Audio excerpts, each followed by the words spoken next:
Let's discuss about the simple pendulum.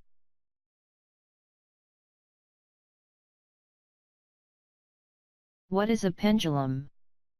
A pendulum is just a mass hanging from a string that moves back and forth. Assuming that the string doesn't stretch and that its mass can be ignored relative to that of the pendulum. As the pendulum passes through the equilibrium point, which is vertical line, it's going to rise up and then it's going to go back to its started. So what causes a pendulum to move the way it does? Why that it's swing back and forth? Now, there is something called restoring force. The restoring force is a force that brings the pendulum back toward its center.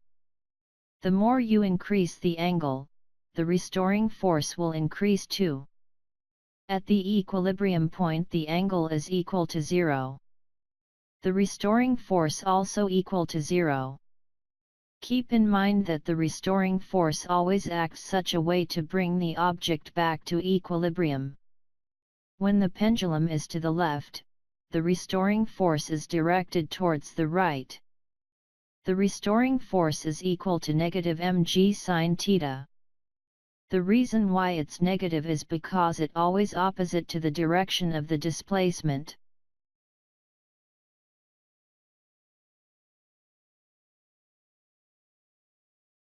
So how can we derive the equation of restoring force? If you remember from the geometry, the arc length s depends on the angle theta measured in radians and r is the radius of the circle. The arc length s is equal to the theta times r. Now in case of the pendulum, notice that the pendulum is travel like a shape of circular arc. So we can say L is the length of the string, theta is the angle measured from the vertical, that is y-axis, and x is the arc. So therefore we can say that since s is equal to theta times r, x is equal to theta times L.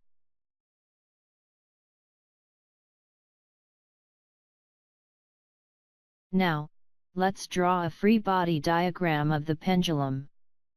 So we have a weight force mg and we can turn it in triangle.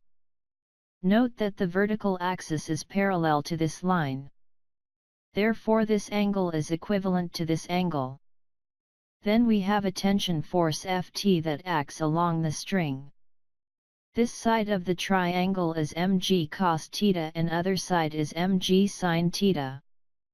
The restoring force is the net force on the pendulum, equal to the component of the weight mg sin theta, where g is the acceleration of gravity.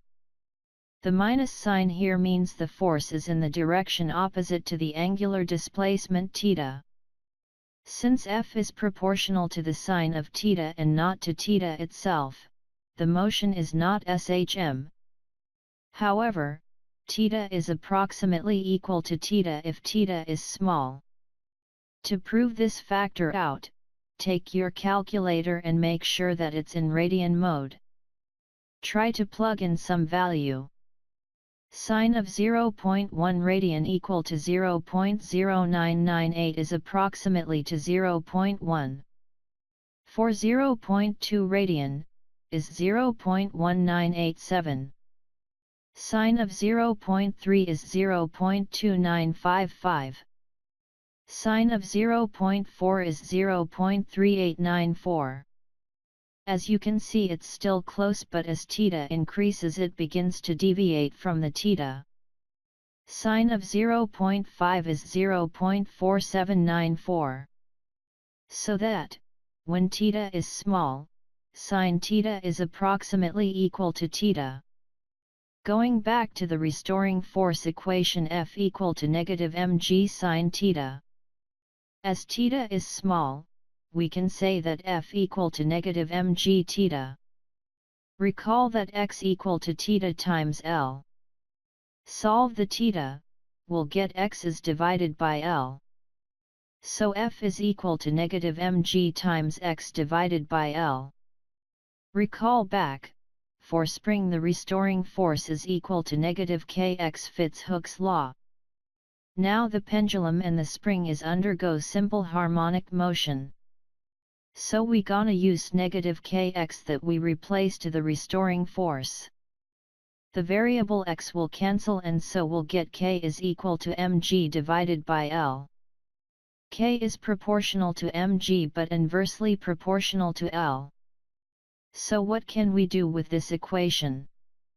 Recall back, the period for the spring is 2pi times the square root of the mass divided by k. You need to start with this equation if you want to know the period and the frequency of the pendulum. Just substitute the mg over L to the equation.